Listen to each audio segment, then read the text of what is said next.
Nintendo. There was a Direct recently, and I thought it was pretty good. I'm a big Fire Emblem guy, and this new game looks awesome. Hades 2 releasing in just a couple weeks kinda floored me. I was happy to see more Tomodachi Life and get a Metroid Prime release date. Lotad showed up in the Ditto game. I love me some Lotad, so that's cool. And seeing so much love given to Super Mario Galaxy, from the new movie being based on it, to the grand return of the Galaxy games on Switch. Oh man, what an amazing feeling that was. I can't wait to buy them. $70! Let's face it, Nintendo. You've gone off the deep end. The thing is though, if I just had beef with the pricing for the Galaxy games and nothing else, I probably wouldn't bother making this video. But there are 3 price-related shenanigans that are really sticking out to me. And I find it hilarious Nintendo just didn't make note of these prices in the Direct itself. It's like they knew it would dampen the hype if they did, which is exactly what happened with Mario Kart World. And it is exactly what happened here.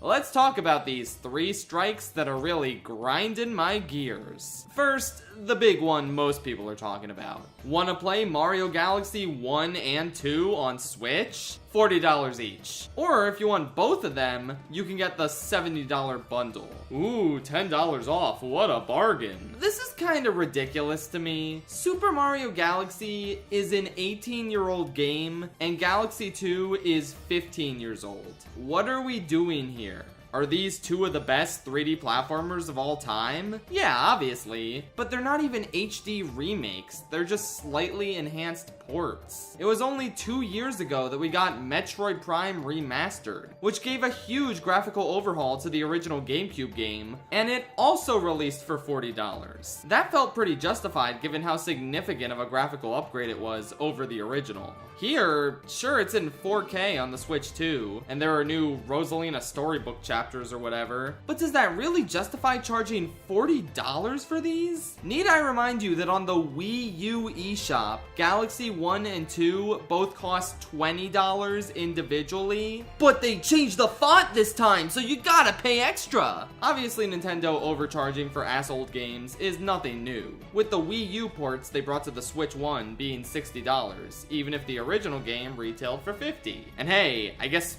$40 for Galaxy 1 and Galaxy 2 individually is cheaper than their original price of $50. That's something. Yeah, no, this is ridiculous. At the most, I think the double pack should have been $40, and the games should have retailed for $20 individually, like they did on Wii U. I mean, you're just not doing much to them. Come on now. Now, as a full disclosure, I probably will end up buying Galaxy 2, just because my Wii U is in a storage bin somewhere, and I would appreciate the convenience of having one of my favorite games ever on modern systems. If you think that discredits my argument about the price, since I am indeed consuming, then fair enough. I don't think anyone should be ashamed for buying any Nintendo product, not even the $10 welcome tour. Seriously, why is that $10? But it's your money, spend it however you want. I just think if you have easy access to Galaxy 1 or 2, this probably isn't that worth it. If you don't have any way of playing them, it's up to you. I mean, these are 2 of the best games ever made, and I might have gone for the bundle if I didn't already have Galaxy 1 with 3D All-Stars. Now, for something I am not buying under any circumstances, these new amiibo.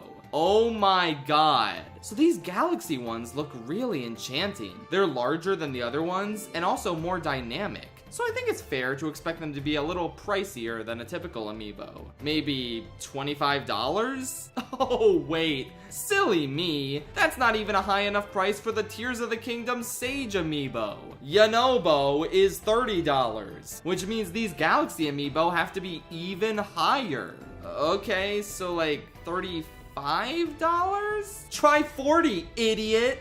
Okay, this is really bad, but hey, maybe I can just get those cool Kirby Air Riders amiibos. They're probably not as expensive. 50! Back in my day, amiibo were $12 goddamn dollars. I know inflation and tariffs and whatnot factor into making these things more expensive. And I know the Kirby Air Riders ones have unique functionality, but now you've officially lost me. The functionality in-game cannot be enough to justify these prices. The $50 Kirby ones have the same sort of training functionality as the Smash Bros line, which again, were $12. If you want to swap Kirby and Bandana D's vehicles, I hope you got $100 handy on top of the $70 the game costs. But there's one thing that a lot less people have been talking about, which was the real push I needed to make this video in the first place. Actually, I implied this was the last of 3 things, but while writing the script, I remembered some other shit I needed to mention. What do you mean you're required to use the Virtual Boy peripheral to play the Virtual Boy games? I'm not paying $100 for a Virtual Boy, or even $25 for the cardboard one. That's what the online subscription is for! I just thought inserting your Switch into the actual Virtual Boy was a cute novelty, and you could play the games without using it. But no, this is insane! Nintendo is clearly high off their own supply, because I don't know if I've ever seen them this cocky before. They know the Virtual Boy flopped for a reason, right? Who is going to buy these? Even the cardboard version. There's no way I'm spending $25 just to play Jack Bros once and then never again. But here's what really got under my skin and forced me to make this video complaining that will fortunately make enough ad revenue to refund me the money I wasted on this and Galaxy 2. Donkey Kong Bonanza got DLC. Not Mario Kart, don't be ridiculous now. Why would you want new Mario Kart courses? Clearly Donkey Kong should get DLC first. Well, okay, a lot of people wanted DLC for Odyssey when it first came out that brought back classic locales like Isle Delfino or something. And we kinda got that with DK. Look, it's DK Isle. Remember DK64? Nostalgia. And on top of that, Void Kong is back with a new side mode for you to play. Pretty cool, huh? That'll be $20. Yes, you heard me right. Nintendo is charging you $20 for a single new map and a mode where you run around collecting stuff under a time limit. Well, the new map must be really expansive with a lot to do, right? No, it doesn't actually have any new fossils or bananas to offer. It's just kind of this game's equivalent of the Mushroom Kingdom in Mario Odyssey. Except that was included with the game for free at launch, and it also had a lot of cool moons to collect. Well, at least we have that new Emerald Rush mode. That's gotta be worth the $20? You know, Mario Odyssey got updated with Luigi's Balloon World for free post-launch. Don't get me wrong, Emerald Rush is a little more expansive than Balloon World. It's a full-on roguelike mode where you have to choose between upgrades as you collect more and more emeralds. But I'm gonna be honest, I personally just found it kinda boring. I like roguelikes. I'm beyond excited for Hades 2, and I enjoyed that Splatoon DLC roguelike Side Order from a few years back. What did that cost again? Oh yeah, $25. Only a little bit more than the $20 this DK mode costs. And Side Order had a new story, tons of new environments, new bosses, and enough content to really feel justified as a standalone expansion worth that price. Also, it didn't come out a mere 2 months after Splatoon 3 launched. Quite frankly, this Donkey Kong DLC is pathetic. It just consists of running around only 6 areas, 5 of which were already in the game, and punching whatever you can to get emeralds. There are objectives to follow for higher emerald rewards, and there are plenty of skills you can upgrade, but it just gets so old after a really short amount of time. Balloon World may have been simple, but I vastly preferred it, not only because it was, you know, free instead of $20, but because it felt cool to indirectly interact with other players and find their balloons or hide yours from them. I'm sure this Donkey Kong mode will have its fans, but I have no idea what aspect of it is supposed to justify the $20 price tag, especially when you already paid $70 for the game itself a mere 2 months ago.